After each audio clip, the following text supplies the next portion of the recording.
YouTube ವೀಕ್ಷಕರೆಲ್ಲರಿಗೂ ಜೈ ಶ್ರೀನಿವಾಸನ್ ಗುರುಜಿ ಹೃದಯಪೂರ್ವಕವಾದ ನಮಸ್ಕಾರಗಳು. ವೀಕ್ಷಕರೇ, ತಮ್ಮೆಲ್ಲರಿಗೂ ಜೈ ಶ್ರೀನಿವಾಸನ್ ಟಿವಿ ಕನ್ನಡ ಚಾನೆಲ್ಗೆ ಸ್ವಾಗತ ಸುಸ್ವಾಗತ. ಗುರು ಬ್ರಹ್ಮ ಗುರು ವಿಷ್ಣು ಗುರರ ದೇವೋ ಮಹೇಶ್ವರ, ಗುರು ಸಾಕ್ಷಾತ್ ಪರಬ್ರಹ್ಮ ತಸ್ಮೈ ಶ್ರೀ ಗುರವೇ ನಮಃ.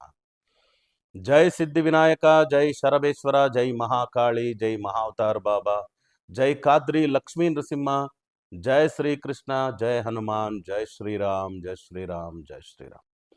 ಆರಾಮಾಗಿದ್ದೀರಾ? ಹುಷಾರಾಗಿದ್ದೀರಾ ಸ್ನೇಹಿತರೆ? ಸೊ ಇವತ್ತು ನಾವು ಮಾತಾಡಿಕೊಟ್ಟಿರ್ತಕ್ಕಂಥ ವಿಷಯ ಏನಂದ್ರೆ, ಮೀನರಾಶಿಯವರಿಗೆ 2026 ಇಂಗ್ಲಿಷ್ ಹೊಸ ವರ್ಷ, ಇಂಗ್ಲಿಷ್ ನ್ಯೂ ಇಯರ್ ಹೇಗಿರುತ್ತೆ ರಾಶಿ ಫಲ ಅನ್ನೋದ್ರ ಬಗ್ಗೆ ಮಾತಾಡಿಕೊಟ್ಟಿದ್ವಿ. ಈ ಕೂಡಲೇ ತಾವೆಲ್ಲ ಜೈ ಶ್ರೀನಿವಾಸನ್ ಟಿವಿ ಕನ್ನಡ ಚಾನಲ್ನ ಸಬ್ಸ್ಕ್ರೈಬ್ ಮಾಡಿ, ನಮ್ಮ ಎಲ್ಲ ವಿಡಿಯೋಗಳನ್ನ ಲೈಕ್ ಮಾಡಿ, ಶೇರ್ ಮಾಡಿ, ತಪ್ಪದೆ ಕಮೆಂಟ್ ಮಾಡಿ ಅಂತ ಹೇಳ್ತಾ ವಿಡಿಯೋ ಒಳಗೆ ಹೋಗೋಣವಾ? ಬನ್ನಿ. 2026 00:01 ನಿಮಿಷಕ್ಕೆ ರಾಶಿ ಚಕ್ರ ತೆಗೆದಿದ್ದೀವಿ. ಆ ಪ್ಲಾನೆಟರಿ ಪೊಸಿಷನ್ ಪ್ರಕಾರ ಮೀನರಾಶಿಯವರಿಗೆ 100ಕ್ಕೆ 100ರಷ್ಟು ಒಳ್ಳೇದಾಗತ್ತೆ ಈ ವರ್ಷ ಅಂತ ಹೇಳ್ಬೋದು. ಅದು 100ಕ್ಕೆ 100 ಅಂದರೆ ಒಂಥರ ಅತಿಶಯೋಕ್ತಿ ಆಗುತ್ತೆ ಅನ್ನೋದಕ್ಕೋಸ್ಕರ ಒಂದು 5% ಸ್ವಲ್ಪ ಕೆಲವು ಗ್ರಹಗಳದ್ದು ಪ್ಲಾನೆಟರಿ ಪೊಸಿಷನ್ನು ಸ್ವಲ್ಪ ಟ್ರಬಲ್ ಕೊಡ್ಬೋದು ಅಷ್ಟೇ. ಬಟ್ ಆಲ್ಮೋಸ್ಟ್ ಒಂದು 90% ಇವರಿಗೆ ಚೆನ್ನಾಗಿದೆ. ಯಾವ ಬೇಸ್ ಮೇಲೆ ಹೇಳ್ತಾ ಇದ್ದೀವಿ? 1/1/2026 00:01 ನಿಮಿಷಕ್ಕೆ ನೀವು ರಾಶಿ ಕುಂಡಲಿ ತೆಗೆದಾಗ ರಾಶಿಯಾಧಿಪತಿ, ಮೀನ ರಾಶಿಯಾಧಿಪತಿ ಆದಂಥ ಗುರು 4ನೇ ಮನೆಯಲ್ಲಿ ಸುಖ ಸ್ಥಾನದಲ್ಲಿ ಮೀನ ರಾಶಿಯಲ್ಲಿ ಇದ್ದಾರೆ. ಅದೊಂದು ಒಳ್ಳೆ ವಿಷಯ. ರಾಶಿಯಾಧಿಪತಿ ಮಾತ್ರ ಅಲ್ಲ, ಕರ್ಮಸ್ಥಾನಾಧಿಪತಿ ಕೂಡ. ಮೀನರಾಶಿಗೆ ರಾಶಿಯಾಧಿಪತಿ, ಕರ್ಮಸ್ಥಾನಾಧಿಪತಿ ಗುರು 4ನೇ ಮನೆಯಲ್ಲಿ ಇರೋದು. 4ನೇ ಮನೆಯಲ್ಲಿ ಇದ್ದುಕೊಂಡು ಯಾವ್ಯಾವ ಗ್ರಹಗಳನ್ನ ನೋಡ್ತಾ ಇದ್ದಾರೆ? ಸೂರ್ಯನನ್ನ ನೋಡ್ತಾ ಇದ್ದಾರೆ, ಕುಜನನ್ನ ನೋಡ್ತಾ ಇದ್ದಾರೆ, ಬುಧನನ್ನ ನೋಡ್ತಾ ಇದ್ದಾರೆ, ಶುಕ್ರನನ್ನ ನೋಡ್ತಾ ಇದ್ದಾರೆ. ಮೀನರಾಶಿಗೆ ಕುಜ ಬಂದು ಭಾರಿ ಒಳ್ಳೇದು ಮಾಡ್ತಕ್ಕಂಥ ಗ್ರಹ. ಸೊ ಭಾಗ್ಯಾಧಿಪತಿನೂ ಆಗ್ತಾನೆ ಕುಜಗ್ರಹ. ಅದೇ ರೀತಿ ಕುಟುಂಬ ಸ್ಥಾನಾಧಿಪತಿ ಆಗ್ತಾನೆ, ವಾಕ್ಸ್ಥಾನಾಧಿಪತಿ ಆಗ್ತಾನೆ, ಧನಸ್ಥಾನಾಧಿಪತಿ ಆಗ್ತಾನೆ. ಆ ರೀತಿಯಾದಂಥ ಕುಜನನ್ನ ಗುರು ನೋಡ್ತಿರೋದ್ರಿಂದ ಗುರುಮಂಗಳ ಯೋಗನೂ ಆಯಿತು. ಆಮೇಲೆ ಭಾಗ್ಯಾಧಿಪತಿನ, ಧನಸ್ಥಾನಾಧಿಪತಿನ ನೋಡೋದ್ರಿಂದ ದುಡ್ಡು ಕಾಸಿನ ಸಮಸ್ಯೆಯೇ ಬರಲ್ಲ. ಸೊ ಮನಿ ಫ್ಲೋ ತುಂಬ ಚೆನ್ನಾಗಿರುತ್ತೆ. ಹಣದ ಹೊಳೆ ಹರಿದು ಬರುತ್ತೆ ಮೀನರಾಶಿಯವರಿಗೆ ಅಂದರೆ ತಪ್ಪಾಗಲ್ಲ. 6ನೇ ಮನೆಯಲ್ಲಿ ಕೇತು, 12ನೇ ಮನೆಯಲ್ಲಿ ರಾಹು. 6, 12ನೇ ಮನೆಯನ್ನು ಜ್ಯೋತಿಷ್ಯ ಶಾಸ್ತ್ರದಲ್ಲಿ ದುಸ್ಥಾನಗಳು ಅಂತ ಕರಿತೀವಿ. ಅದರಿಂದ ಅಲ್ಲಿ ಕೆಟ್ಟ ಗ್ರಹಗಳು, ನಾರ್ಮಲಿ ರಾಹು ಕೇತುನ ಒಂದು ಸ್ವಲ್ಪ ಕೆಟ್ಟ ಗ್ರಹಗಳಾಗಿ ನೋಡೋದು ಅಭ್ಯಾಸ. ಅದರಿಂದ 6ರಲ್ಲಿ ಕೇತು ಶತ್ರುಸ್ಥಾನದಲ್ಲಿ, 12ನೇ ಮನೆ ವ್ಯಯಸ್ಥಾನದಲ್ಲಿ ರಾಹು ಇರೋದ್ರಿಂದ ಭಾರಿ ಒಳ್ಳೇದಾಗತ್ತೆ. ಎಲ್ಲ ಶತ್ರುಗಳನ್ನ ಸಂಹಾರ ಮಾಡಿ ಈ ವರ್ಷ ಇವರು ಮಹಾರಾಜನ ಥರ ಈ ವರ್ಷ ಇರ್ತಾರೆ ಅನ್ನೋದಕ್ಕೆ ಎರಡು ಮಾತಿಲ್ಲ. ಇನ್ನು ಪೂರ್ವ ಪುಣ್ಯಾಧಿಪತಿ 3ನೇ ಮನೆಯಲ್ಲಿದ್ದಾನೆ, ಆದರೂ ಕೂಡ ಉಚ್ಚ ಸ್ಥಾನದಲ್ಲಿದ್ದಾನೆ. ಮೀನರಾಶಿಗೆ 5ನೇ ಅಧಿಪತಿ ಆದಂಥ ಚಂದ್ರ ವೃಷಭ ರಾಶಿಯಲ್ಲಿ ಉಚ್ಚ ಸ್ಥಾನದಲ್ಲಿದ್ದಾನೆ 3ನೇ ಮನೆಯಲ್ಲಿ. ಇನ್ನು ಬುಧಾದಿತ್ಯ ಯೋಗ, ಬುಧ ಶುಕ್ರ ಲಕ್ಷ್ಮೀನಾರಾಯಣ ಯೋಗ, ಸೂರ್ಯ ಬುಧಾದಿತ್ಯ ಯೋಗ, ಗುರು ಮತ್ತು ಮಂಗಳನ ನೋಡೋದ್ರಿಂದ ಗುರು ಮಂಗಳ ಯೋಗ. ಸೊ ಆಲ್ಮೋಸ್ಟ್ 90% ಚೆನ್ನಾಗಿರುತ್ತೆ. ಅಂದರೆ ಯಾರ್ಯಾರಿಗೆ ಅಂತ ಫಸ್ಟ್ ನೋಡೋಣ. ಓದ್ತಕ್ಕಂಥ ಸ್ಟೂಡೆಂಟ್ಸ್ಗೆ ಭಾರಿ ಒಳ್ಳೇದಾಗುತ್ತೆ. ಸೊ ಅವ್ರಿಗೆ ಸಿಗಬೇಕಾದಂಥ ಸ್ಕಾಲರ್ಶಿಪ್ಪು ಸಿಕ್ಕಿ ಅವ್ರು ಅಂದ್ಕೊಂಡಂಥ ಸ್ಕೂಲ್ಗಳಲ್ಲಿ, ಕಾಲೇಜುಗಳಲ್ಲಿ ಹೋಗೋದಕ್ಕೆ ಚಾನ್ಸಸ್ ಉಂಟು. ಹೊರದೇಶದಲ್ಲೆಲ್ಲ ಹೋಗಿ ಓದಬೇಕು ಅನ್ನೋರು ಕೂಡ ಓದ್ತಕ್ಕಂಥ ಚಾನ್ಸಸ್ ಇದೆ. ಒಳ್ಳೆ ಪರ್ಸೆಂಟೇಜ್ ಸ್ಕೋರ್ ಮಾಡ್ತಕ್ಕಂಥ ಯೋಗ ಎಲ್ಲ ಉಂಟು. ಶನಿ ರಾಶಿಯಲ್ಲಿರೋದ್ರಿಂದ ಕೆಲವರು ಜನ್ಮ ಶನಿ ಅಂತೆಲ್ಲ ಭಯಪಡೋದುಂಟು. ಅದು ಸಾಡೆ ಸಾತಿ ಈ ಥರದ್ದೆಲ್ಲ ಭಯಗಳುಂಟು. ಅದೆಲ್ಲ ನೀವು ವರಿ ಮಾಡತಕ್ಕಂಥ ಅವಶ್ಯಕತೆಯೇ ಇಲ್ಲ. ಓಕೆ, ನೀರಿನ ಮನೇಲಿ ಶನಿ ಇದ್ದಾನೆ. ಸೊ ನಮ್ಮಲ್ಲಿ ಈ ಗುರುಮಂಗಳ ಯೋಗ ಒಂದಿದೆ ನೋಡಿ. ಇದು ರಾಶಿಯಾಧಿಪತಿ, ಆಮೇಲೆ ಕರ್ಮಸ್ಥಾನಾಧಿಪತಿ, ಧನಸ್ಥಾನಾಧಿಪತಿ ಮತ್ತು ಭಾಗ್ಯಾಧಿಪತಿ ಈ ಗೃಹಗಳೆಲ್ಲ ವೆಲ್ ಪ್ಲೇಸ್ಡ್ ಅನ್ನೋದ್ರಿಂದ ಭಾರಿ ಒಳ್ಳೇದಾಗ್ತಕ್ಕಂಥದ್ದು ಉಂಟು. ಇನ್ನು ಕ್ಯಾಟಗರಿ ಎಂದಾಗ ಬಿಸ್ನೆಸ್ ಕ್ಯಾಟಗರಿ ಒಂದು, private sector, government sector. Government sector ಕೆಲಸ ಮಾಡೋರಿಗೆ ಸ್ವಲ್ಪ ಕಿರಿಕಿರಿ ಆಗ್ಬೋದು. ಯಾಕಂದರೆ ನಾರ್ಮಲ್ ಆಗಿ ಕೇತು ಗ್ರಹ ಬಂದು ಸಿಂಹರಾಶಿಯಲ್ಲಿ ಇರೋದ್ರಿಂದ, ಸಿಂಹರಾಶಿ ಬಂದು ಸರ್ಕಾರದ ಒಂದು ರಾಶಿ, ಸೂರ್ಯನ ರಾಶಿ, ಸೂರ್ಯನೇ ರಾಜ. ಸೊ ಅದರಿಂದ ಗೌರ್ಮೆಂಟ್ ಕೆಲಸದಲ್ಲಿ ಇರ್ತಕ್ಕಂಥವ್ರಿಗೆ ಮಾತ್ರ ಸ್ವಲ್ಪ ಏನಾದರೂ ಪ್ಯಾರಾಮೀಟರ್ಸ್ ಬಿಟ್ಟು ಹಾಗೆ ಹೀಗೆ ಕೆಲಸ ಮಾಡಿದ್ರೆ ಮೀನರಾಶಿಯವ್ರು ಸ್ವಲ್ಪ ತೊಂದರೆ ಆಗ್ಬೋದು.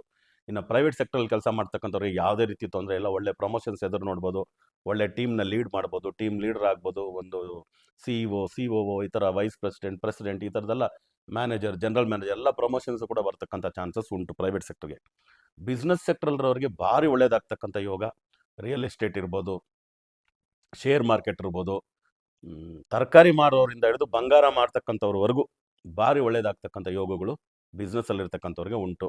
ಸೊ ಬಿಸ್ನೆಸ್ಸಲ್ಲಿ ವೆರೈಟೀಸ್ ಆಫ್ ಬಿಸ್ನೆಸ್ ಇರೋದ್ರಿಂದ cinema, serial, so actor, actress, producers ಎಲ್ಲರೂ ಕೂಡ ಒಳ್ಳೊಳ್ಳೆ ರೆಮ್ಯುನರೇಷನ್, ಒಳ್ಳೊಳ್ಳೆ ಪ್ರಾಫಿಟ್ ಬರ್ತಕ್ಕಂಥ ಯೋಗಗಳೆಲ್ಲ ಈ ಸಾರಿ ಉಂಟು. ಮೀನರಾಶಿಯಲ್ಲಿ ಹುಟ್ಟಿರ್ತಕ್ಕಂಥವ್ರಿಗೆ ಎಕ್ಸ್ಪೋರ್ಟ್ಸ್ ಇಂಪೋರ್ಟ್ಸಲ್ಲಿ all types of food and beverages ಯಾವುದೇ ಆಗಲಿ ಎಕ್ಸ್ಪೋರ್ಟ್ ಇಂಪೋರ್ಟ್ಸಲ್ಲಿ ಕೂಡ ಭಾರಿ ಒಳ್ಳೇದಾಗ್ತಕ್ಕಂಥ ಚಾನ್ಸಸ್ ಉಂಟು. ಆಮೇಲೆ ಹಾಸ್ಪಿಟಾಲಿಟಿ ಇಂಡಸ್ಟ್ರಿ, ಹೋಟೆಲ್ ಇಂಡಸ್ಟ್ರಿ ನಡೆಸ್ತಿರ್ತಾರಲ್ಲ, ಅದು ಅವ್ರಿಗೂ ಕೂಡ ಭಾರಿ ಒಳ್ಳೇದಾಗ್ತಕ್ಕಂಥ ಚಾನ್ಸಸ್ ಮೀನರಾಶಿಯವರಿಗೆ ಇದೆ. ಸೊ ಬಿಸ್ನೆಸ್ ಪೀಪಲ್ಗೆ ಚೆನ್ನಾಗಿರುತ್ತೆ, ಪ್ರೈವೇಟ್ ಸೆಕ್ಟರ್ ಚೆನ್ನಾಗಿರುತ್ತೆ, ಗೌರ್ಮೆಂಟ್ ಅವರು ಮಾತ್ರ ಸ್ವಲ್ಪ ಕೇರ್ ತಗೋಬೇಕು ಅಂತ ಹೇಳಿದೆ. ಇನ್ನು ಮಿಕ್ಕಿದ್ದು ಮದುವೆ ವಿಷಯಕ್ಕೆ ಅಂತ ಯಾರೇ ಪ್ರಯತ್ನ ಪಟ್ಟರು ಕೂಡ ಒಳ್ಳೆ ಸಂಬಂಧಗಳು ಸಿಗ್ತಕ್ಕಂಥ ಚಾನ್ಸು ಮೀನರಾಶಿಯವರಿಗೆ 2026 ಕಲ್ಪಿಸ್ಕೊಡುತ್ತೆ. ಸಂತಾನಕ್ಕೋಸ್ಕರ ಎದುರು ನೋಡ್ತಿರ್ತಕ್ಕಂಥವ್ರಿಗೂ ಸಂತಾನ ಭಾಗ್ಯ ಉಂಟು. ಕೆಲವರೆಲ್ಲ IVF ಎಲ್ಲ ಟ್ರೈ ಮಾಡಿ 1 ಸತಿ 2 ಸತಿ ಆಗೋದು, ಇನ್ನೇನು ಮಾಡೋದು, ಖರ್ಚು ಬೇರೆ ದುಡ್ಡು ಅಂತೆಲ್ಲ ಹೇಳ್ತಕ್ಕಂಥವ್ರು ಕೂಡ ಈ ಬಾರಿ ಪ್ರಯತ್ನ ಪಟ್ಟರೆ ಫಲ ಸಿಗ್ತಕ್ಕಂಥ ಚಾನ್ಸಸ್ ಉಂಟು. ಸೊ ಬಿಸ್ನೆಸ್ ಆಯಿತು, ವ್ಯಾಪಾರ ಆಯಿತು, ಇನ್ನು ಪ್ರಾಪರ್ಟಿ ಲಿಟಿಗೇಷನ್ ಈ ಥರದೆಲ್ಲ ಏನಾದರೂ ಇತ್ತು ಅಂದರೆ ಅಣ್ಣ ತಮ್ಮಂದ್ರ ಜೊತೆ, ಅಕ್ಕ ತಂಗಿಯರ ಜೊತೆ, ಈವನ್ ತಂದೆ ತಾಯಿಗಳ ಜೊತೆ ಕೂಡ ಏನಾದರೂ ಭಿನ್ನಾಭಿಪ್ರಾಯಗಳಿತ್ತು ಅಂದರೆ ಕುಳಿತು ಮಾತಾಡಿದ್ರೆ ಸಾಕು ಆ ಎಲ್ಲ ಪ್ರಾಬ್ಲಮ್ ಸಾಲ್ವ್ ಆಗೋ ಚಾನ್ಸಸ್ ಉಂಟು. ಕೋರ್ಟು ಕಚೇರಿ ಕೇಸ್ಗಳು ಏನೇನಿರುತ್ತೋ ಈ ವರ್ಷ ಸೆಟ್ಲ್ ಆಗ್ತಕ್ಕಂಥ ಚಾನ್ಸಸ್ ಇರೋದ್ರಿಂದ ಯಾರೇ ಆಗಲಿ ಕೋರ್ಟು ಕಚೇರಿ ಕೇಸ್ಗಳು ಏನಿದ್ರು ಕೂಡ ಕುಳಿತು ಮಾತಾಡೋದು, ಏನಾದರೂ ಸಣ್ಣದಾಗಿ ಏನಾದರೂ ಒಂದು ಬಿಟ್ಟು ಕೊಡ್ತಕ್ಕಂಥದ್ದು, ಒಂದು ಕಾಂಪ್ರಮೈಸ್ ಅಂತ ಆದರೆ ಬಹಳಷ್ಟು ಕೇಸುಗಳಿಂದ ಈಚೆ ಕಡೆ ಹೊರಬರ್ಬೋದು. ಇವೆಲ್ಲ ಕೂಡ ನಡೆಯುತ್ತೆ. ಸೊ ಶತ್ರು ಸಂಹಾರ ಅನ್ನೋದು ಆಗುತ್ತೆ 6ನೇ ಮನೇಲಿ ಕೇತು ಅನ್ನೋದ್ರಿಂದ ಅದು. ಇನ್ನು ಪ್ರಾಬ್ಲಮ್ ಅಂತಂದರೆ ಏನು ಹೇಳ್ಬೋದು ಅಂದರೆ ಹೆಲ್ತ್ ವಿಷಯದಲ್ಲಿ ನಾರ್ಮಲಿ ಸ್ವಲ್ಪ ತೊಂದರೆಗಳಾಗ್ಬೋದು. ಸೊ ಹೆಲ್ತಲ್ಲಿ ಕಾಮನ್ ಆಗಿ ಸ್ಕಿನ್ ಡಿಸೀಸಸ್ಸು ಸ್ವಲ್ಪ ಸಿಮ್ಟಮ್ಸ್ ಇತ್ತು ಅಂದರೆ ಅದು ಜಾಸ್ತಿ ಆಗ್ಬೋದು. ಆಮೇಲೆ ಉಸಿರಾಟದ ಸಂಬಂಧಪಟ್ಟಂಥದ್ದು, ಲಂಗ್ಸ್ಗೆ ಸಂಬಂಧಪಟ್ಟಂಥದ್ದು ಏನಾದರೂ ನಿಮಗೆ ಸಿಮ್ಟಮ್ಸ್ ಇತ್ತು ಅಂದರೆ ಅದನ್ನು ಸ್ವಲ್ಪ ಸರಿಯಾಗಿ ನೋಡ್ಕೊಳ್ಳಿ.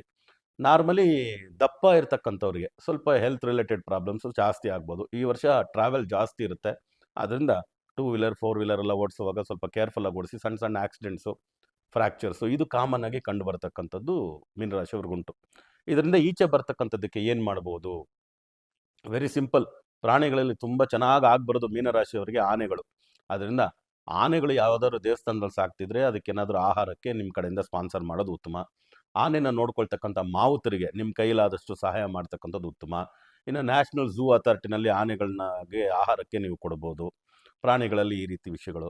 ಆಮೇಲೆ ನಿಮಗೆ ಪಾಠವನ್ನು ಹೇಳ್ಕೊಟ್ಟಿರ್ತಕ್ಕಂಥ ಮೇಷ್ಟ್ರು, ಶಿಕ್ಷಕರು, ಅದು ಪ್ರೈಮರಿ ಸ್ಕೂಲ್ ಟೀಚರಿಂದ ಹಿಡಿದು ಕಾಲೇಜ್ ಲೆಕ್ಚರರ್, ಪ್ರೊಫೆಸರ್ಸ್ ಈವರೆಗೂ ನೀವು ಅವ್ರಿಗೇನಾದರೂ ವಸ್ತುಗಳನ್ನ ಕೊಡಿಸಿ ಅವ್ರ ಆಶೀರ್ವಾದ ತಗೊಂಬರ್ತಕ್ಕಂಥದ್ದು ಭಾರಿ ಒಳ್ಳೆಯದಾಗುತ್ತೆ.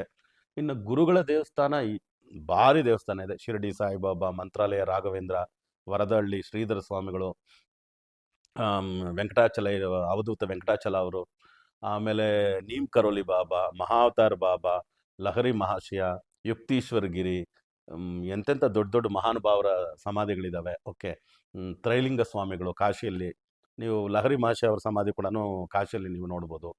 ಸೊ ಈ ಥರ ಯಾವುದಾದ್ರೂ ಗುರುಗಳ ಸ್ಥಳಗಳಿಗೆ, 3 ಗುರುಗಳ ಸ್ಥಳಗಳಿಗೆ, ವಿಶೇಷವಾಗಿ ಶಕ್ತಿಯುತವಾದಂಥ ಗುರುಗಳ ಸ್ಥಳಗಳಿಗೆ ಹೋಗಿ ಅವ್ರ ದರ್ಶನ ಪಡ್ಕೊಂಡು ಬರ್ತಕ್ಕಂಥದ್ದು ಈ ವರ್ಷ ಭಾರಿ ಒಳ್ಳೆಯದನ್ನು ಮಾಡುತ್ತೆ. ಧಾನ್ಯಗಳಲ್ಲಿ ಕಡಲೆಕಾಳು ತುಂಬ ಚೆನ್ನಾಗಿ ಆಗ್ಬರ್ತಕ್ಕಂಥದ್ದು. ಅನಾಥಾಶ್ರಮಗಳಿಗೆ, ವೃದ್ಧಾಶ್ರಮಗಳಿಗೆ ಸಾಧ್ಯವಾದಷ್ಟು ಕಡಲೆಕಾಳನ್ನ ದಾನ ಮಾಡಿ. ಗುರು ದಕ್ಷಿಣಾಮೂರ್ತಿ ದೇವಸ್ಥಾನಕ್ಕೆ ಗುರುವಾರದ ದಿನ, ಈಶ್ವರನ ದೇವಸ್ಥಾನದಲ್ಲಿ ದಕ್ಷಿಣಾಮೂರ್ತಿ ಇರ್ತಾರೆ, ಸೊ ಅಲ್ಲಿಗೆ ಕಡಲೆಕಾಳನ್ನ ಹಾರ ಹಾಕಿ ಗುರುವಾರದ ದಿನ ದರ್ಶನ ಮಾಡಿ ಬರ್ತಕ್ಕಂಥದ್ದು. ಕಡಲೆಕಾಳನ್ನೇ ನೈವೇದ್ಯ ಮಾಡಿ ಅದನ್ನು ಪ್ರಸಾದವಾಗಿ ಅಲ್ಲಿರ್ತಕ್ಕಂಥ ಭಕ್ತರಿಗೆ ಹಂಚಿ ಬರ್ತಕ್ಕಂಥದ್ದು ಭಾರಿ ಒಳ್ಳೆಯದನ್ನು ಮಾಡುತ್ತೆ. ಈ ರೀತಿ ಮಾಡೋದ್ರಿಂದ ಯಾವುದೇ ನಿಮಗೆ ಮೀನರಾಶಿಯವ್ರ ಸಮಸ್ಯೆ ಇದೆಯೋ ಅದೆಲ್ಲ ಕಡಿಮೆಯಾಗಿ ಒಳ್ಳೆ ವಿಷಯಗಳು ಇನ್ನೂ ಹೆಚ್ಚಾಗಲಿ, ಫಲಿತಾಂಶಗಳು ಬರಲಿ ಅಂತ ನಾವು ಸದಾ ಭಗವಂತನಲ್ಲಿ ಪ್ರಾರ್ಥನೆ ಮಾಡ್ತಾ, ನಿಮಗೂ ನಿಮ್ಮ ಕುಟುಂಬದ ಎಲ್ಲ ಸದಸ್ಯರಿಗೂ ಸಿದ್ಧಿವಿನಾಯಕ ಶರ್ಬೇಶ್ವರ ಸ್ವಾಮಿ ಆಯುರಾರೋಗ್ಯ ಅಷ್ಟೇಶ್ವರನ ಅನುಗ್ರಹ ಮಾಡಲಿ ಅಂತ ಪ್ರಾರ್ಥನೆ ಮಾಡ್ತಾ, ಮತ್ತೆ ಹೊಸ ವಿಡಿಯೋಗಳೊಂದಿಗೆ ತಮ್ಮನ್ನು ಭೇಟಿ ಮಾಡ್ತೀನಿ. ಅಲ್ಲಿವರೆಗೂ ಆರಾಮಾಗಿರಿ, ಹುಷಾರಾಗಿರಿ ಅಂತ ಹೇಳ್ತಾ ತಮ್ಮಿಂದ ಬಿಡುಗಡೆ ತಗೊಳ್ತಿರೋದು ತಮ್ಮೆಲ್ಲರ ಜಯ ಶ್ರೀನಿವಾಸನ್ ಗುರುಜಿ. ಲೋಕ ಸಮಸ್ತ ಸುಖಿನೋ ಭವಂತು, ಸರ್ವೇ ಜನ ಸುಖಿನೋ ಭವಂತು, ವಸುದೈವ ಕುಟುಂಬಕಂ.